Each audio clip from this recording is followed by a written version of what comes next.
two things came to mind. There's an idea called Reformation. You know what Reformation is? You ever heard the word Reformation? That was done some time ago.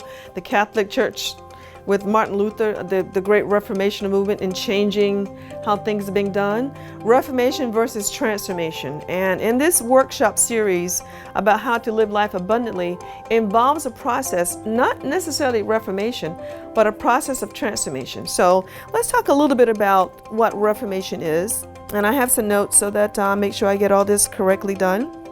So you can always, thank God for Google, huh? It's like, I call it the living dictionary. It knows a little bit about everything in this day and time. So, but the definition of Reformation implies a change in ideology, politically, sometimes relative to institutions. But if you think about Reformation with the church, these are religious changes, religious reforms, or change in how things were being done. So Reformation really is about change in practices and how you do things. It's not necessarily dealing with changes in one's belief system. And in the previous workshops, we talked about how your beliefs are so critical because they're the things that determine how you show up in the world. And we're going to talk a little bit about that again too in this course of this workshop. Reformation again does not really deal with any internal changes. Internal changes meaning a person's perspective and how they're thinking and seeing not just themselves, but how they see other people and how they see the world. That's Reformation. And a lot of organizations, some companies call in counselors.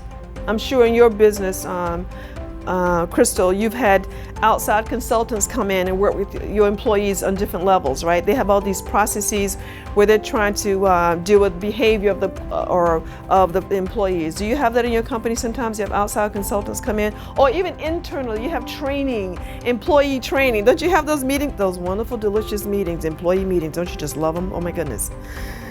And you have this disgruntled employee, and he's just not a happy camper. You can't figure out what is wrong with Johnny or John. Why can't he just get along with his coworker? In fact, why is his productivity off? Why does he keep clashing with people? Or worse, why is he clashing with the supervisor or the supervisor clashing with him? What is going on? Did you bring in some outside consultant to help with some reformations of your employees' behavior? Probably you did, but that's okay. That's a good thing. It's a step in the right direction.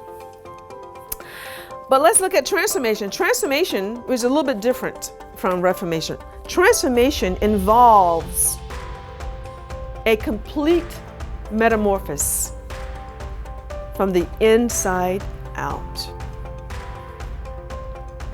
You know what a butterfly is? What's a butterfly?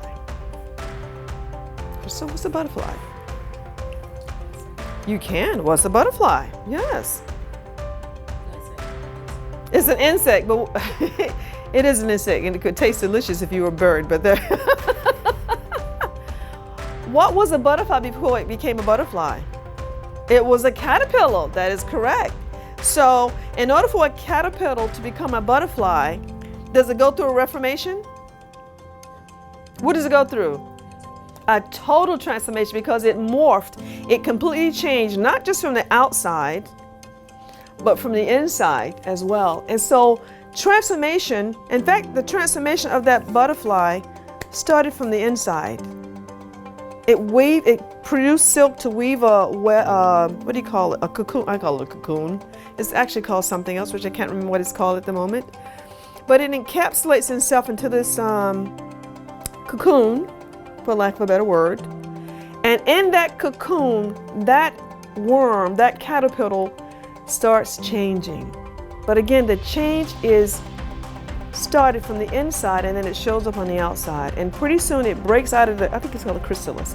It breaks out of the chrysalis, sets it on top of a branch. It has wings now. It didn't have wings before, but now it has wings. And when those wings dry, that which was a caterpillar now is a butterfly, flies off and becomes food for birds eventually. So, but the point I'm saying is that transformation is a complete metamorphosis, and it the metamorphosis is different. The thing that morphs or that changes or transforms is different in form, and it's also different in function. The butterfly now doesn't go and eat like the caterpillar used to eat. It eats differently. Do you understand that? You get that, right? And that's the same thing that happens to us. So the other thing I want to tell you about transformation is, which is I think is a cool thing, because reformation is different. In a reformation, you can always go back to what you used to do, because it's just a change in behavior. But a transformation, once you transform, there is no going back. That butterfly cannot go back and become a caterpillar again. In fact, it wouldn't want to, because it's having fun flying now. How cool is that? The caterpillar couldn't fly before, but now the butterfly can. And that's the deliciousness about transformation, is that it really is an inside job. And I have a note here that says, to be truly changed, one must be transformed, which is from the inside out first. And then the external changes will naturally flow as a result of the transformation. The other point I want to make is that most people in professional development programs focus, as I said before, on the outward isolated behavior processes of people. They forget that it's an inside job working on folks. And they hire counselors, consultants, and therapists and psychologists to work with employees, but it doesn't work. Johnny may behave for just a little while, but he always goes back to, does he not revert back, Crystal? You've seen that. Yeah. True change must come from within, as I said to you. If you don't change the way a person thinks, nothing else changes. Excuse my back one more time. I'm going to show you how this works. Okay? It is your thoughts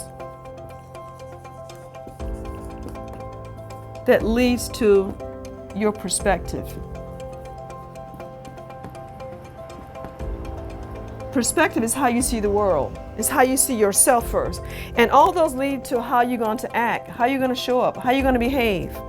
So most processes think about acting or behavior, right? That's where they focus on. They forget you got to go back to the source, and that's your thoughts. And your thoughts are what you believe about life. And that's another reason why they fail.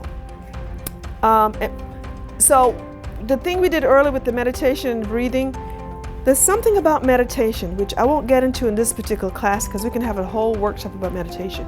The power of meditation, the power of the breath, does a phenomenal job in aligning you with your highest good, realigning you with what your soul part, because that's who you are, so that your thoughts now are lined up so that your behavior matches the intrinsic highest good that's in you.